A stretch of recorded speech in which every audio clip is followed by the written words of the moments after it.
sa imong paghigugma, o Jesus.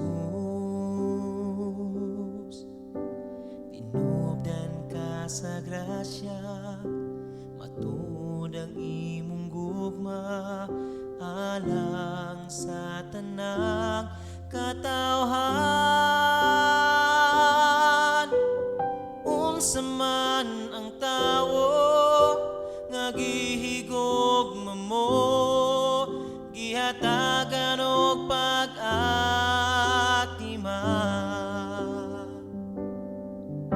Sigin sa man ako nga gipakamatyan mo, ang kasing-kasing ko magadayig nimo.